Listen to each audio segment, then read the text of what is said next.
Okay, we must use assignment responsibly. What do I mean by that? Well, what happens if we assign a variable? So let's say I have x equals 3, and I say y is x. I get y is 3. Very nice. It's working as you would expect. However, there's a couple of different things that I might mean when I use assignment to, I don't know, set a variable to a new variable. Let's say I want to set, I don't know, x to y. Or no, I did y to x. Let's use new letters, a and b. If I let b equals a, what does this mean? What do I want from this? Do I want b to be equal to whatever a is right now? Or do I want b to always be equal to a? And as a changes, I want b to change with a. I'll repeat that again. When I set b to a, what do I mean? Do I want b to be equal to a right now? And if a changes in any way, b stays the same. Or do I want b to change as a changes because I want b to stay equal to a as we move on? Well, there's two choices there, and the word changes is actually sort of deceptive in this sentence, because what do I really mean by changes here? So the answer in Python, well, before I give it to you, computer's not going to blow up if we test it out. So let's try some stuff. So let's say I have a is equal to 5. No indent. And I have b is equal to a. That worked. Now let's change a. The suspense is killing me. What will b be? B did not change alongside a. So b is whatever a is right now. Let's say I have a equals true, and b equals a, and I change a to be false. And now what is b? B was what a was right now at that point here where I set b equals to a. Okay, you might think you know how Python does it. It lets it be whatever it is at that moment. But now let's try something with sets.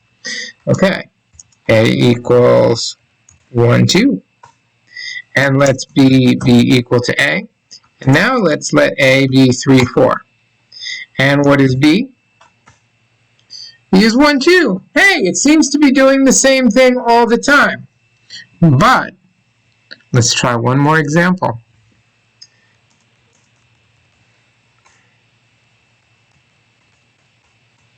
So what we're going to now do is we're going to mutate a by adding 3 to a.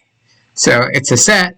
I'm not going to add 3 to each of the numbers. I'm just going to include 3 into the set with the method .add.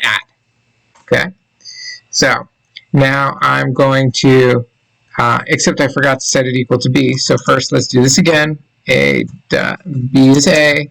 Now let's do this, and what's a, and what's b. So why is it suddenly different? What's different here? Well, add does something that mutates a in place. So a is this set. It's stored in a location in memory in Python. And there are immutable and mutable data types. Immutable are things like bools, well, ints, floats, complex numbers. We don't use them much. Bools, I wouldn't even bother writing them. We haven't gotten there yet, but strings. So these are things that do not change in place. You don't mutate them and they stay in the same memory location. But we also have mutables. So these are things which we can mutate in place, like sets, lists. We didn't have them yet, but dictionaries. So we have immutable data types and mutable data types. Now, if you mutate something in place, so if I said B to be a mutable data type, I said B to be A, and then I mutate A, B will change along with A. That's the rule. For another example, if I let A be the list 1, 2, and I let B be A, and then I mutate A by append is the command that adds, it's the method that adds something to the end of a list. Let's append 4. Let's not be predictable and choose 3. Okay, what do I have for A? What do I have for B? They're the same. So I set B to be something that was mutable. I mutated A, and B changed. Let me do this just a little different. I'm going to now set same thing. A is 1, 2, B is A. Now I'm going to just set A to be 1, 2, 4. Now what's happening here? What I'm doing is I'm creating 1, 2, 4, a completely different object than what A is. I'm not mutating A. I'm assigning the name A to a new object. Now let's see what happens. A is this object. B is still 1, 2. So it's when you mutate the object that the new variable changes as well. So let's try to summarize here because there's a lot going on.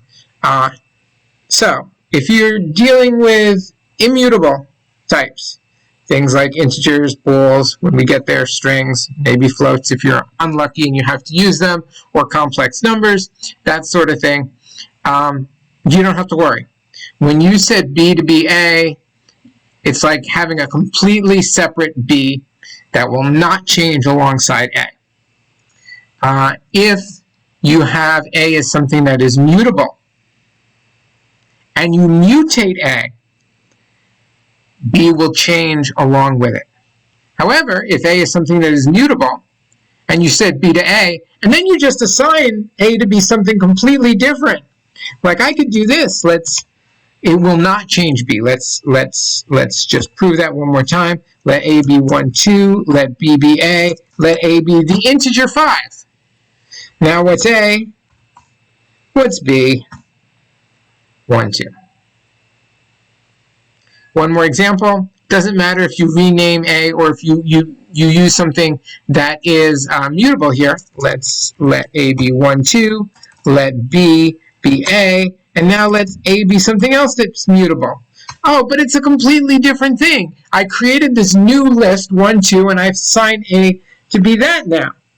B is still going to be what it was before. The set 1, 2, not the list. So that's a lot. There's more to say here, but this is what we need to know for right now. So I think we stop here.